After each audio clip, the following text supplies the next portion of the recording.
All right, so how's it, everybody? Welcome back to JP Carlson and KB. The last time we were together, we were speaking about some serious stuff, bro. I don't know if you recall. Well, obviously you recall, but the conversation was a lot heavier than the one we're discussing today. It was all about drugs the last time. We really got Yeah, into it, but I felt like we touched on some really good stuff, some really helpful we did. stuff, We did. and there's always room to have these conversations. It's one thing to laugh and to have fun, but there's a time and a place for these deep conversations to happen. Absolutely, man. So today we're back and we're talking about budgeting, which is something that really affects students, especially ones that live on campus, because they are allocated some money and they need to make it spread until the end of the month. I don't know. Do you know how that feels like? Have you ever lived on campus? I haven't. The closest I came to it was seeing those TV series, those series where you see people on campus living their best lives. Yeah. That's the closest I came to it. And Same with second me, to that was man. Yeah. was actually boarding school, which was nothing like what you see on TV. But I know But that's doesn't the same apply though? in kind of, but but I feel like when you're in school, it's a different ball game. But Yeah. I tell you what, Yeah. it was nothing like what I saw on on those series. Those series, those people were living it up, and it's just I know that the struggle is real. I know that much for sure. Yeah. No, definitely. Being at boarding school, you must have an element, an idea of how hard it is. I was never at either campus or boarding school. I went to an everyday college, so I ate at home. I was allocated transport money, so it was a lot easier. But there's students that obviously from different countries, different provinces, and they come to Cape Town or any other university in a different place. They have to live according to means, allocated money, make it spread out throughout the month. So it's a huge issue with a lot of students, and that is why today we're coming back with this matter, budgeting. So what would you say is the first thing that one should do, JP? I mean, I reckon if you can prioritize, if you can say, Yeah, you know what, it's all about hitting the right balance. If I can hit the balance and say I'm going to live within my means, I'm going to say this is what I've got to work with, and I'm going to need to make a yeah, couple of sacrifices here and there. Whether it means sure. not being able to socialize. I mean, nowadays life is kind of topsy turvy, but not being able to Yeah, socialize. And then in turn save money for more important things. There's always going to be yeah. fun and that kind of thing, but prioritizing that right now, university is it. University is my Yes. numero uno. If you can do that, I think Priority number one. you're on the right track. Absolutely, man. Yeah. All right. So I think the other one is also taking advantage of great deals that are available. A lot of Yeah. students are like selling their books, they're selling the information that they did from last year.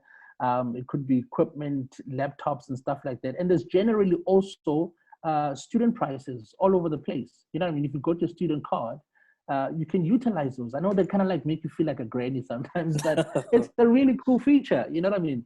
And instead of going outside and going into like a public gym, utilize the one that's on campus. Mm.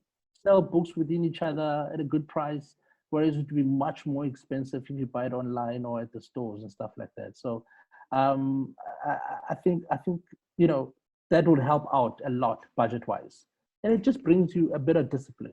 Yeah.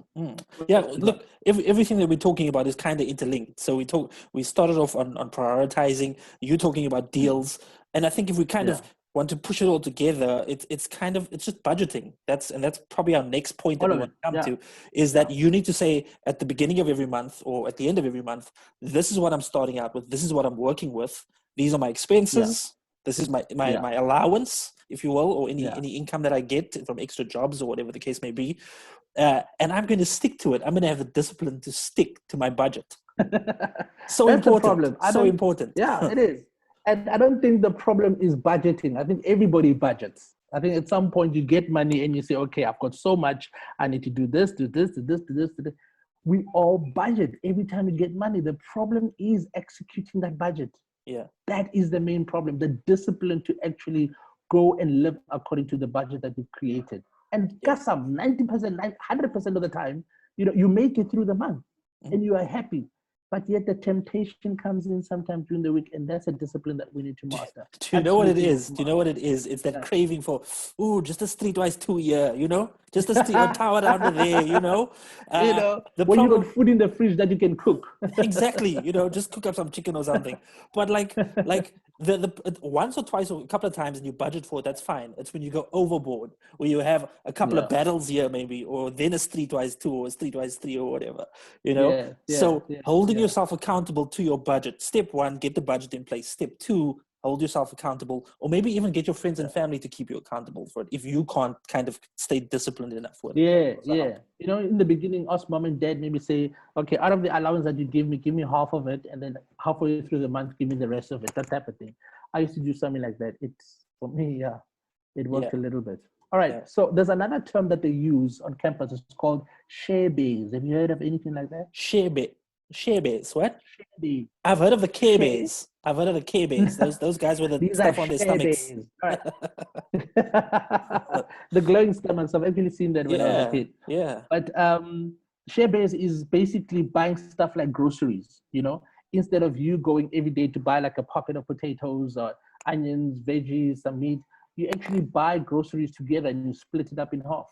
You know, when you buy potatoes, you got a big bag, and then you split it up, and then everybody chips in on it, you know, and you still get the same amount.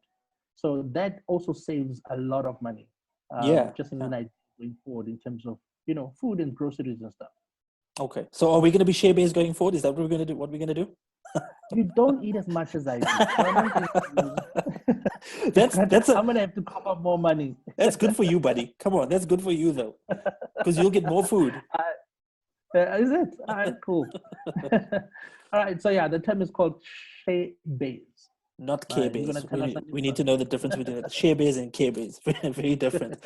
But and then like I think the next natural point from there, the natural progression, because you're sharing expenses and all of that kind of thing. Yeah. Ultimately, it leads to also keeping your expenses low. Because if you're kind of pooling together your resources, it leads to keeping your expenses low, which is a big priority of budgeting.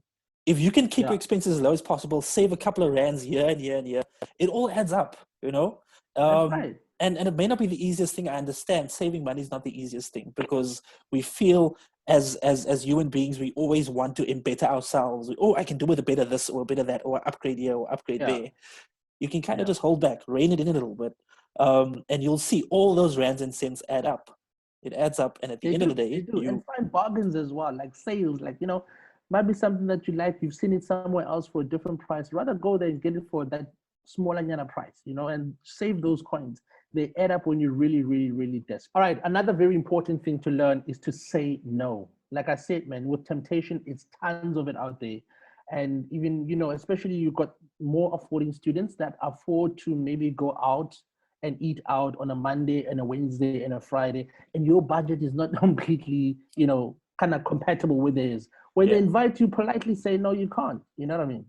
And, there's no shame in it. There's no shame in saying no. There's absolutely no shame in it, not whatsoever. So it's very important because at the end of the day, it's you who's going to suffer just to fit in with, you know, people that are in a different caliber. That's not really wise.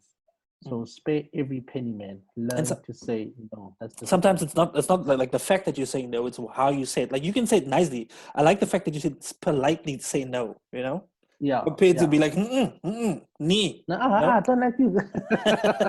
No, we don't mean like that. They're still your friends at the end of the day. It's just, you know, different calibers, different affordabilities, that's what makes us so wonderful. We are all so different. You know what I mean? Yeah. What do you have? You know what I'm thinking also? I'm thinking in terms of finding little bits of savings here or there, whether it's online textbooks, that's a cool way of saving some cash. Searching for little bits like that. That's just an example of it. Like you can go online, maybe get a PDF of a textbook or something like that. But finding those little, I don't want to say shortcuts, but those little means here and there where you can save a little bit of cash. Because it's and I think we're kind of emerging with a theme here of trying to save wherever possible, because the less that you're spending, the more that you're ultimately able to, on a rainy day, when that rainy day comes, you're able to splash out a little bit more if need be, which is also very important. You know what I'm saying? Yeah, that'd be really cool. So always do that. The other one is make use of facilities that are provided for you on campus. You know, there's a swimming pool. There are grounds to kick the ball if that's your thing. There's tennis. There's gym facilities. But we always, as students, they always want to go to the big brands that are out there. And I think it's an image thing, which is, it's allowed. But I think at this particular moment in time, it's all about just getting through your course and executing it with high grades. And, you know, then you can go and live this life. You deprived when you were at university. I mean, you could be paying that money instead of using it to go and use a really cool place about the brand. That's like a battle's money that you're using. That's like how many pieces of chicken in a battle that you can be having for movie night or something. Yeah. All right. So no, definitely. Yeah, Saving man. up is... And speaking of food, sorry, I know I talk about food quite a bit. I think I might be hungry. I don't know. Maybe that has something to do with it. But planning your meals is so important. It also it helps you to resist the urge to go the takeout route, which I kind of touched on a couple of times. But you take out that nice little lunchbox, take out the scuffed in, and get your sandwiches up in there. Just prep, write it down, make a nice meal plan, and put in the fridge, make it easy. Yeah, you're gonna save so much cash. Cooking at home and then taking that lunch with you to university it's gonna keep you away. It's gonna keep you away from all of that takeout. I think at the end of the day, you still need that strong will. If you've got like maybe $30 in your pocket and you've got 2-minute noodles, you kind of like say $3 2-minute noodles.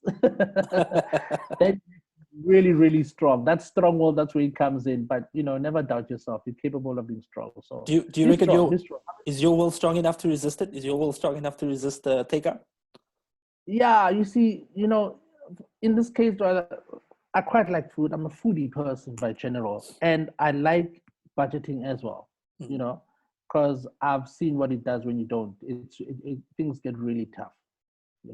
So those are actually one of the two most important things, the fact that I'm a foodie and that I like budgeting. So it would be really hard for me, or very easy. I don't know, because they are both kind of like up there. But I think I'll choose to budget, because it's all about just getting through, making it through as easy as possible. When you run out of steam, like halfway through the month, creeping to the end of it is an absolute nightmare, bro. Yeah, so like crawling through the desert. I'm saying, nothing to help you out around. So yeah, that's just how it is. So planning your meals is definitely a good thing. Just putting them in lunch boxes in the fridge, then you're good to go. And we spoke about also selling textbooks. That saves a lot of money. If you've got textbooks that you're not using for this level of course that you're in, just sell it out to your friends, save them out, and you also get to make some bucks out of it. I mean, it's pointless keeping souvenirs of textbooks. Exactly. It's just going to sit around. It's going to gather dust. Like, that's all it's going to do. Yeah. Or you could make some cash off of it. Yeah. All right. So do you have another one? Maybe I reckon finding a side hustle, finding a job, getting something part-time is a great way of getting some extra income, because if you're able to balance it out, get your studying and all of that done, but also say, what, I'm gonna go another route here, and I'm gonna get a side hustle on the side. I'm gonna get something to make me some extra cash. That is gonna help you. It's gonna help you to instead of getting to that point in the month where you say, am I gonna make it here? What am I gonna do? It's gonna give you that extra revenue that is gonna help make it through that last stretch, maybe that last week or two. And it's so important. Just a little bit of extra elbow grease. It goes a long way.